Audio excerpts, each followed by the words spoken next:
This presentation is brought to you by the generosity of the Ewing professionals, the Charles Reinhardt Company, the Parks and Recreation Department of the City of Ann Arbor, and Ann Arbor State Bank.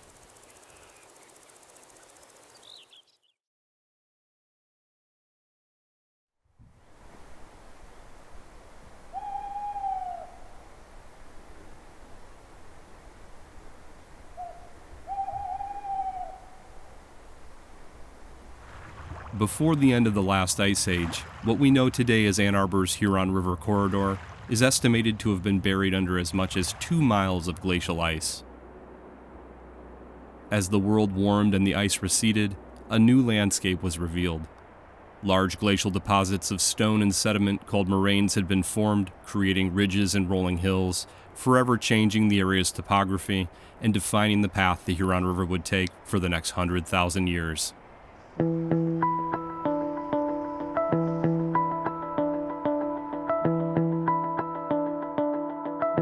Once the battle is lost, once our natural splendor is destroyed, it can never be recaptured.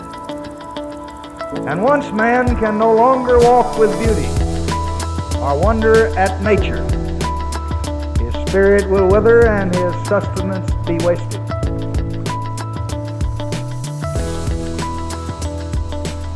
It is fitting that such a force would have a long-lasting impact on the land, and by extension, those inhabiting its bounds, plainly illustrated by the ancient network of trails, travel routes, and planting fields that followed the river, established by native Wyandot and Odawa tribes hundreds of years before European fur traders ever arrived.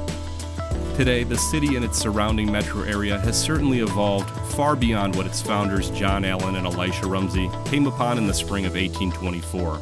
But thanks largely in part to the diligence of its citizens and the watchful stewardship of an adroit Parks and Rec department for over a century, preservation of remaining natural space and the development of meaningful park facilities has been prioritized and repeatedly supported by this community of just over 114,000 residents. With 158 parks totaling about 2,100 acres, headlining activities ranging far and wide from golf to kayaking and everything in between, it's fair to wonder what gave way to such a persistent philosophy and cultural spirit regarding the safety and stewardship of our beloved river valley.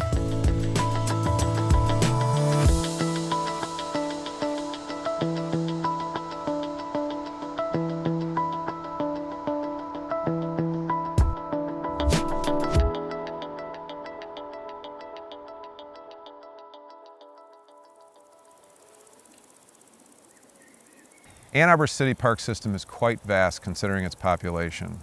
There are approximately 18 acres of city park space for every 1,000 residents living within the city limits. When added to other public parks managed by the University of Michigan, Ann Arbor Public Schools, and the county, the city's acreage of parks per every 1,000 residents almost doubles to 33 acres or 1,400 square feet per citizen, which could be considered the size of a single-family home.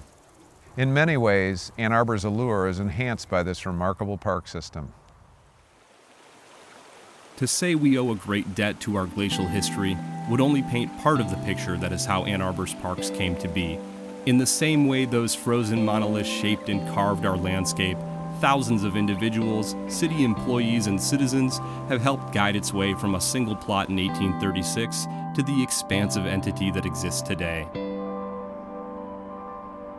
Royal Copeland, George P. Burns, David Allmendinger, Levi Wines, H.W. Douglas. These were the men appointed to the city's first Board of Park Commissioners in 1905, entrusted with developing the fledgling Parks program, a group most certainly inspired by the imminent City Beautiful movement taking hold in many major metropolitan centers around the country, including nearby Detroit. Extolling the values of urban beautification in hopes of the advancement of a more harmonious social order, the movement's directive led the commission to begin purchasing land, and by 1918 the system had grown to include 122 acres made up of some of what are still the city's best-known parks, including Burns Park, Argo Beach, and West Park. In the fall of that year, at the close of the First World War, the city began pursuing new leadership for the Parks Department. A search that would eventually lead them to a man who would leave an important mark on the city and its parks forever. One who took the helm of a burgeoning park system and poured the next 42 years of his life into it,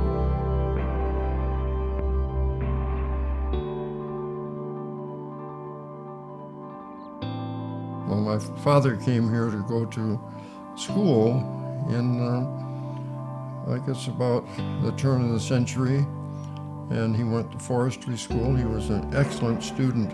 He had really a difficult childhood, as I see it. His mother died when he was 5. His father died when he was 15, and he didn't have a temper or, get upset with things. He was pretty even-keeled. He got involved. He had a number of jobs in forestry with the Forest Service. Then he came back and started a farm in Delhi. Unfortunately, a tornado came through there and wiped out his house with him in it, took him across the street and left him kind of out in the open on the other side, but didn't hurt him. But that was the end of Delhi. He was about to go take a job in Washington State when Ann Arbor decided they wanted a superintendent. It was a one-person operation at that time. An effective leader and gifted negotiator, Eli's unyielding work ethic and passion for nature made him an ideal candidate for the job, assuming its mantle in 1919, ushering in 4 decades of unprecedented growth for the city's parks. He didn't find it as a stepping stone to something else. He loved Ann Arbor, he cared about it, and he thought he could make a difference.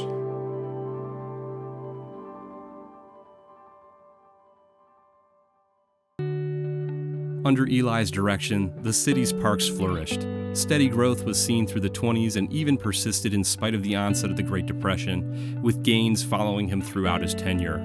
His creativity in negotiation and his uncanny ability to find solutions to complex problems are most accurately demonstrated by the numerous land trades he orchestrated and the multitude of citizens he was able to rally and inspire anew around his great ambition for Ann Arbor's city parks. Literal dumps were turned into beautiful public spaces, made possible through motivated donors and the prudent use of the available workforce.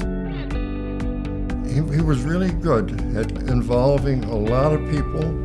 I think the biggest thing that he ever did, and he mainly gets credit for moving a rock down on Washington, but what he really did shortly before he retired was work it out with the Edison Company to buy all of the river rights from Barton Dam all the way down past Dixboro. And Ann Arbor is a whole different place because they own the whole river, with a couple of just minor exceptions, but that changed the city.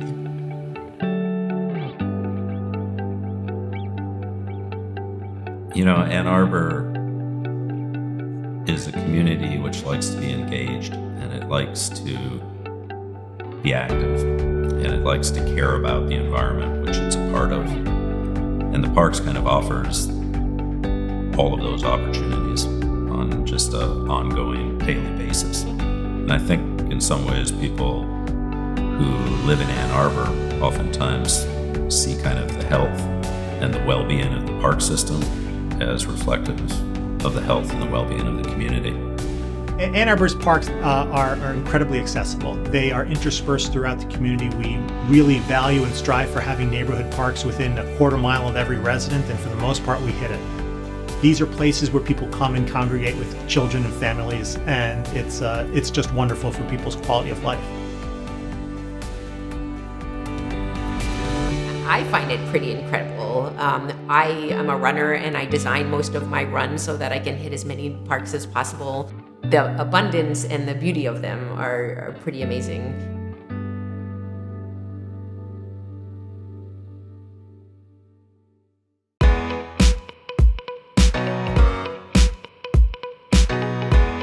Within the park system, we offer all sorts of programming. It really is available to everybody from the age of 9 months to 99 years.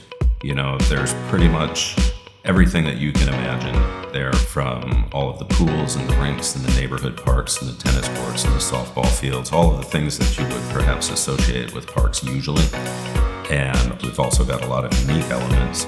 It just keeps going and going, all of the different things that you can do, not just actually within the park system in entirety, but at one park alone.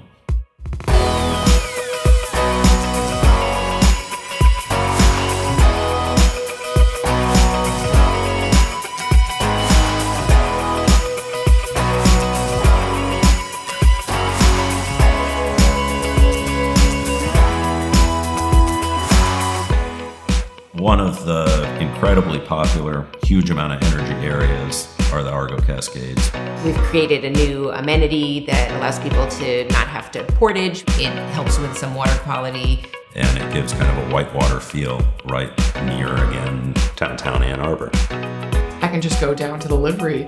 I don't need to own my own canoe or my own kayak, and they've got beautiful ones, and I can play around in the Cascades. And the kind of recreation you can do here in that respect, that's so easy. The miles of trails, paved and unpaved, fantastic. We opened a skate park just last year, which was actually designed by Wally Holiday. And this skate park is at the caliber that major cities in California would have. It's really impressive. You have kind of a wide range of abilities and ages really working together and also playing together really well on an absolutely world-class facility, it's neat to say. And Arborites absolutely love their parks, and they're essential to, our quality of life. These are places that people really value. They love the outdoors in Ann Arbor. They love open space. They love being outside. They love the environment. And the parks are a focus for these things. Just being able to be a part of a community that has all of those different things on offer and that hardly even feels surprising is pretty cool.